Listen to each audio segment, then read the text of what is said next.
Hey guys, how's it going? Hope you're doing well. My name is Crown, and today I'm going to read you some very interesting stories that I hope that you're gonna love. And now, without further ado, let's go!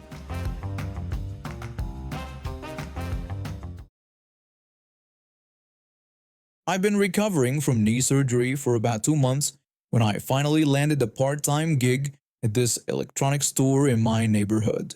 The place was called RS, and back then it was still hanging on. Though looking back now, I can see why it eventually went under. I was a college student desperate for work after having to quit my previous job because of the surgery, so when they offered me a position as a sales associate, I jumped at it. During the interview, they made it crystal clear what my role would be. I was there to sell stuff, pure and simple. They had stock people whose entire job was handling merchandise, fetching things from the back room or basement, and keeping shelves organized. Those were separate positions with their own pay scale. Meanwhile, US sales associates worked for minimum wage, but we could earn extra commission they called spiff. If we sold RS branded accessories, we'd get about 5% of the selling price. New cell phone activations paid $20 to $25 per account, $10 for adding lines, and another $10 for upgrades that locked customers into 2-year contracts. Right off the bat, I had to drop my own money on work clothes. The corporate office decided what color combinations we had to wear each season, and those decisions changed regularly. One season it was red shirts with black pants, another time it was black shirts with gray pants. Since the clothes needed to look presentable, I had to buy at least 2 of each outfit. Nobody reimbursed me for any of it. Within my first week, I discovered that the stock person was either a friend or relative of the store manager. This guy spent most of his shifts sitting in the back room, supposedly getting trained, which meant whenever I sold something, I had to fetch it myself. The cage in the back room only held cell phones and GPS units. Everything else, TVs, stereos, speakers, accessories, all of that sat down in the basement. My knee was still bandaged and healing, but I found myself hobbling up and down those basement stairs multiple times per shift. The irony wasn't lost on me that selling big-ticket items like TVs earned me absolutely nothing in commission, but if I managed to add on batteries for the remote or a power strip or an antenna, I get my 5%. Then the manager, who I'll call Karen, announced a new policy. Since we sales associates were apparently making so much more money than the stock person, we now had to split our spiff equally with whoever was on stock duty that day. The same stock person who told us to get items ourselves when we asked for help. We still had to run around fetching merchandise to complete transactions and avoid arguing in front of customers, and we still had to hand over half our commission at the end of the day. Karen didn't stop there. She told us that stocking shelves was now part of our job description too. She said that if we wanted to keep working there, we had to replenish the entire store at the end of each day. When delivery trucks came, we had to sort everything and place it in the stockroom ourselves. She made it clear that refusing meant getting fired. I was still a full-time college student with family obligations. This was supposed to be a part-time job, 20 hours maximum per week. Karen scheduled me from 4 p.m. until 8 p.m. 5 days a week. But here's the thing about signing out at 8. That just meant my paid hours stopped. The actual work continued. After signing out, I had to tidy the entire store, restock shelves, vacuum, take out trash, and if it was one of the 2 delivery days each week, I got to unload and organize truck shipments that sometimes arrived after 10 p.m. at night. I remember leaving that store at 1:30 in the morning more than once. Black Friday that year was something else entirely. I arrived at 4 in the afternoon the day before, worked my paid shift until 8 p.m., then stayed to prepare the store for the sale. I finally left at 5:30 in the morning, went home for 2.5 hours, then came back at 8 a.m. and worked until 1 in the morning the next day. Karen instituted a special rule just for Black Friday. She told us to only sell big-ticket items to boost the store numbers and forbade us from selling any accessories. A corporate contest was running. The store manager with the highest sales per district would receive a huge bonus and other perks. So Karen explicitly forbade us from selling accessories, even though that was how we made our money. On Black Friday, when someone buys a TV, They usually need batteries or antennas or cables, right? I ended up bringing up tons of these add-ons because customers asked for them, and I was genuinely skilled at upselling. There were regular days when someone would walk in wanting just two AA batteries, and I'd send them out with $4,000 worth of merchandise. But when it came time to pay us, Karen denied everyone their spiff. She claimed that since she had told us not to sell those items and only focus on big-ticket merchandise, we wouldn't get our commission. She only paid us for 8 hours of work per person, despite the fact that we'd been there for nearly 24 hours straight. This pattern continued for weeks. Karen would take extended lunch breaks for pedicures, manicures, hair appointments, and shopping trips, all supposedly for professional reasons and business improvement. Meanwhile, phones kept disappearing from the locked cage. Only Karen and the shift manager had keys to that cage. Right before my first midterm exam, my uncle had a heart attack. I had to fly to Montreal for 72 hours to see him, and I notified Karen immediately. I couldn't sleep the entire time I was there. Our flight landed at 10 in the morning on the day of my exam, which ran from 1 p.m. to 3 p.m. in the afternoon. I had already told Karen I wouldn't be working that day. As soon as I landed, my phone started ringing. Karen was calling over and over, insisting that I needed to show up to work that day. She said the stock person was sick and we had a delivery truck coming. She threatened to fire me if I didn't come in. I ran straight from the airport to campus, took my exam from 1 to 3, then rushed to the store and clocked in before 4 p.m. I worked my paid shift until 8 p.m., then stayed until 12:30 in the morning dealing with the truck delivery. At that point, I hadn't slept for more than 80 hours, maybe catching an hour or two here and there while sitting in hospital waiting rooms. My ear was still painfully popped from the flight. I was surviving on Red Bull and 5-hour energy drinks, an addiction that job created and that I still struggle with. That was it for me. The next day I slept for 12 hours straight. When I went back to work the following shift, I had made up my mind. The day after that, someone contacted the State Labor Department, whose detailed allegations about forced unpaid labor, wage theft, and stolen merchandise. The Labor Department contacted the RS corporate office. 2 days later, I walked into work and saw Karen crying hysterically while packing her belongings. Instead of investigating the situation, corporate had simply fired her. She was going around begging all of us to make phone calls and write letters saying the allegations weren't true. Her friend, the stock person, looked her right in the face and told her that he had warned her to tone it down with her employees, but she wouldn't listen. Then she was gone. A month or two later, a man walked into the store and introduced himself as a manager from a bigger electronics chain. He mentioned that someone had just joined his store as an assistant manager, and he wanted to know how good she had been as a manager at her previous job. It was Karen, obviously. I bought that guy coffee and we spent about half an hour at the donut shop next door. I told him everything. After our conversation, I heard Karen was trying to file for unemployment benefits. We got a new manager after that who was actually an awesome person. Relaxed, fair, treated us like human beings. I loved working for him. But a month or two later, I found a job in my actual field of study and left retail behind for good. People keep asking why I put up with that treatment for so long. I was young and didn't know any better. As a first-generation immigrant and a college kid trying to keep any job I could find right when the economy was crashing, I thought I didn't have options. Now I know better. I work at a grocery store and my main job is stocking shelves, putting back items customers decided they didn't want, and handling damaged products that need to be taken off the floor. It's a smaller store, so we all do a bit of everything depending on what needs doing. The most important thing you need to know about me is that I'm deaf. I can pick up on really loud sounds like doors slamming, phones ringing, or alarms going off, but I can't hear voices at all. Someone could be shouting right next to me, and I wouldn't hear a single word. To help with communication, I wear a large pin on my shirt and a lanyard around my neck that both clearly say I'm deaf. I also carry a small notebook with pre-written responses to common questions that customers ask, kind of like having flashcards ready to go. On top of that, I know sign language, which helps when I run into other people who can sign. It's not a perfect system, but after a year of working here, I've learned how to make it work pretty well. Most customers are really understanding once they realize I can't hear them.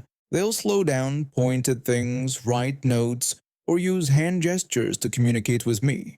Some people even know sign language themselves and will sign with me, which honestly makes my entire day when it happens. I'm in my early 20s and apparently don't look like what people expect when they picture someone who's deaf, so sometimes customers get annoyed when I don't respond to them right away. But once they notice my lanyard or the pin on my shirt, they usually apologize, and we figure out a way to communicate.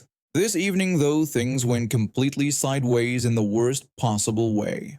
I had decided to start working on the overstock cart earlier than I normally would. Usually I wait until closer to closing time when there are fewer customers in the store, but I figured getting a head start wouldn't hurt. The cart was completely packed with items customers had abandoned throughout the day, products that needed to go back on shelves, and a few damaged items that needed to be sorted out.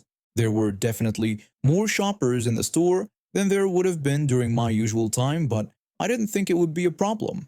I was about halfway through the cart, standing in the paper towel aisle, putting packages back on the shelf, when someone suddenly jabbed their finger hard into my shoulder. I practically jumped out of my skin and spun around to find this woman standing there glaring at me. She was tall, actually taller than me, and I'm 6 feet. She was really thin, probably in her mid-50s, with frizzy blonde hair that was barely contained under a bright red hat.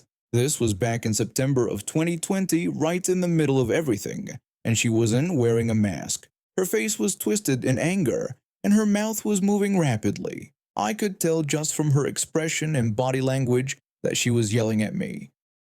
I immediately started pointing to my lanyard and then to my ears, trying to signal to her that I couldn't hear what she was saying. She didn't stop, she just kept going, her face getting redder and her gestures getting more aggressive. I pointed more frantically at my pin, hoping she'd notice it and understand. Then she stepped forward, reached out and grabbed my lanyard with both hands. She yanked it so violently that the clip snapped off completely. She then threw the lanyard onto the floor like it was garbage. My heart started racing and I felt panic rising in my chest. I tried to actually speak out loud, tried to tell her I was deaf and couldn't hear her, but I have no idea how it came out. I've never heard my own voice in my entire life, so I don't know if the words were clear or garbled. My partner tells me I sound cute when I try to talk, but in that moment, I just felt completely helpless and scared. That's when another customer appeared around the corner of the aisle. A guy who looked to be in his 30s walked right up to the woman and started talking to her.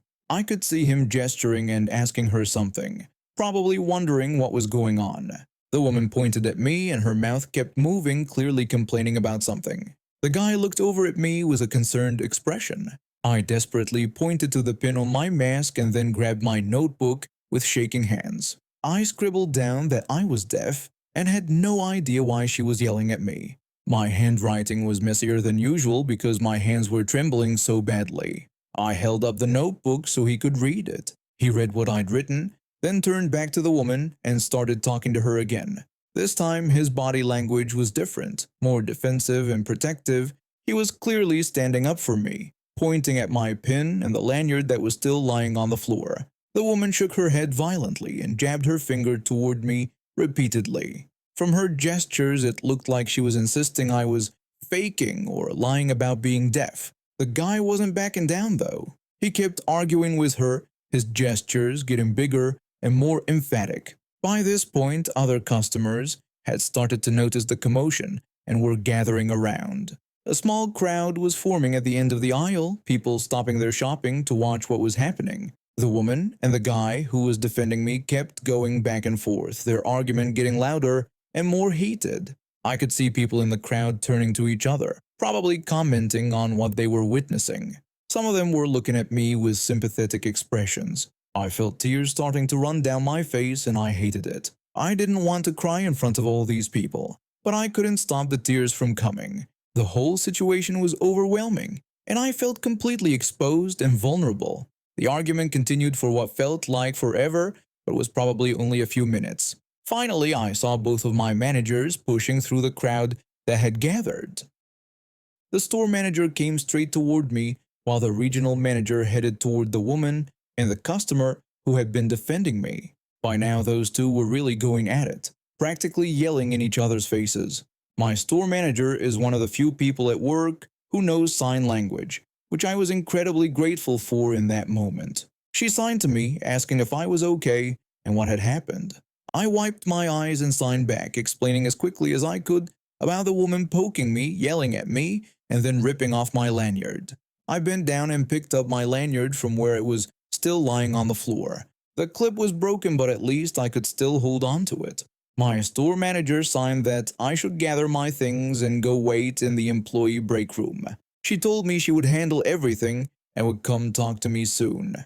I nodded and did what she said, grateful to get away from the crowd and the situation. I grabbed my notebook and headed to the back of the store, wiping my face as I walked. I sat in the break room for about 15 minutes, my hands still shaking and my heart still pounding. I tried to calm myself down by taking deep breaths and drinking some water from the cooler. Then both managers walked into the break room and there was a police officer with them.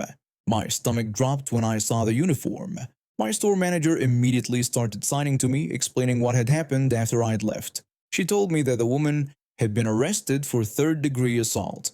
The officer needed me to provide a written statement about everything that had occurred. She also asked if I wanted to press charges against the woman. I didn't hesitate for even a second. I signed yes and then wrote out my entire statement on the form the officer gave me. I detailed everything from the initial shoulder poke to her grabbing and yanking my lanyard off, to how scared and panicked I had felt. The officer read through my statement carefully and then nodded, telling my manager something I couldn't hear. My store manager translated, explaining that my statement was clear and would be added to the case. After the officer left, my store manager told me that the customer who had defended me was still out in the store. He had given his own statement to the police as a witness and had waited around to make sure I was okay. I wrote out a thank you note for him, trying to express how grateful I was that he had stepped in when he didn't have to. My store manager took the note and came back a few minutes later. She told me she'd given it to him along with a $50 gift card as a thank you from the store for being what she called an outstanding citizen. She also told me to take the rest of my shift off and go home. She said I'd still be paid for the full shift and that I shouldn't worry about the overstock cart. Someone else would finish it. I signed thank you to her and gathered my things to leave. The whole situation was easily the worst experience I'd ever had with a customer in my entire year of working there. The fact that this woman had physically grabbed me and ripped off my identification, all because I couldn't hear her demands, still makes my blood boil when I think about it. She could have simply waited for me to turn around and notice her. She could have tapped my shoulder gently and then pointed at what she needed. She could have looked for another employee to help her. Instead, she chose to assault me and throw my lanyard on the ground like it meant nothing. But even though the experience was horrible, I was really grateful for the people who had my back. The customer who defended me didn't know me at all, but he saw what was happening and chose to step in and advocate for me. My managers took the situation seriously and made sure the woman faced real outcomes for what she'd done.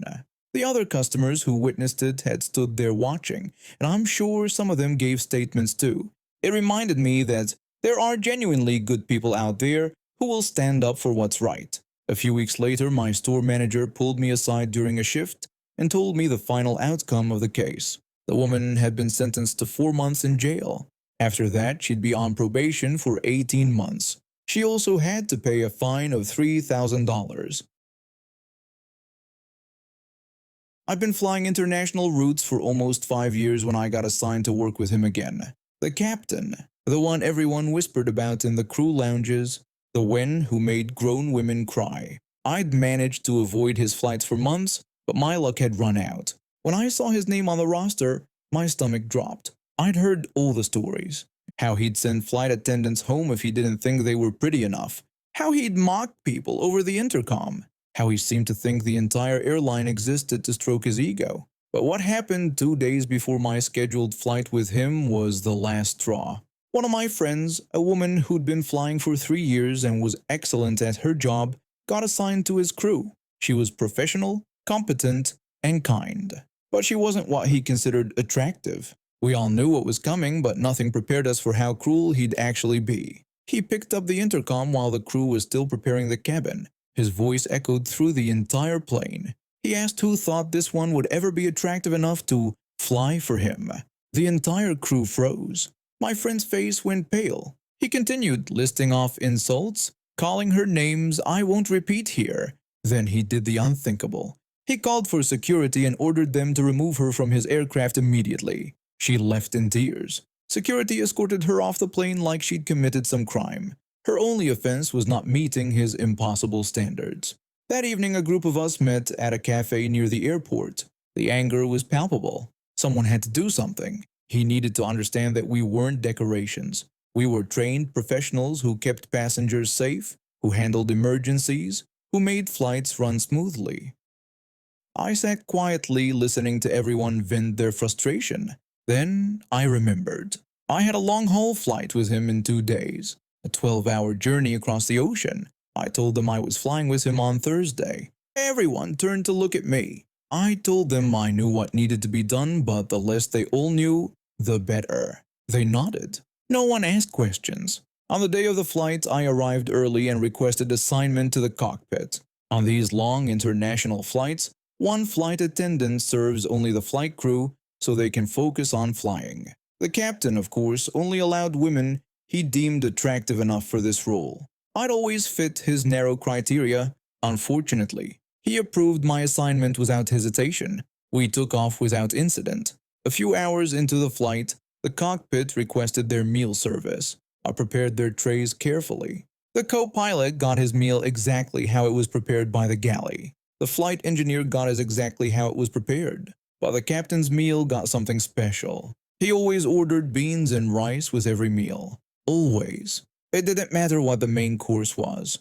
He had to have his beans and rice on the side. I had brought a box of chocolate-flavored laxative from home, the kind that dissolves easily. I knew I only needed to give him a dose or two to make my point, but I also knew the chocolate flavor might be noticeable, so he might not eat much of it. I wanted to make sure he got at least some.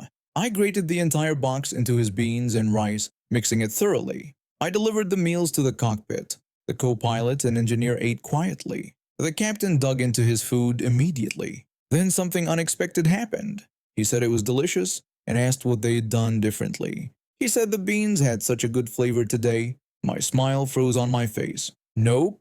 No. He continued eating enthusiastically. He finished the entire plate. I retreated to the galley, my heart racing. I hadn't planned for this. I'd given him probably 10 times the recommended dose. 20 minutes later, I saw him emerge from the cockpit, his face slightly green. He rushed past me to the lavatory. Then again, 15 minutes later. Then again. After the 4th trip, he didn't come back out. The co-pilot was flying the plane alone. An hour passed, then 2. We were getting closer to our destination, and he was still locked in the lavatory. I knocked softly. I asked if he was all right. No response except some very unpleasant sounds. Panic started to set in.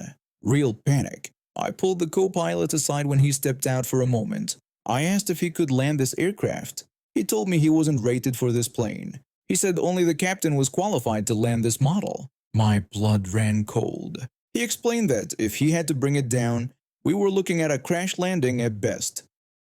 He said he'd come in too fast and probably overshoot the runway. He mentioned we could plow through buildings or other planes. He warned that the aircraft would likely be destroyed. I felt like I couldn't breathe. What had I done? People could die, hundreds of people, because of me, because of my need for revenge.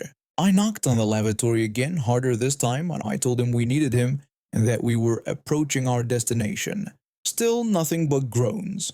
The last 30 minutes of that flight were the longest of my life. I stood outside the lavatory, guilt crushing me. I'd wanted to teach him a lesson, not kill everyone on board, not kill people on the ground.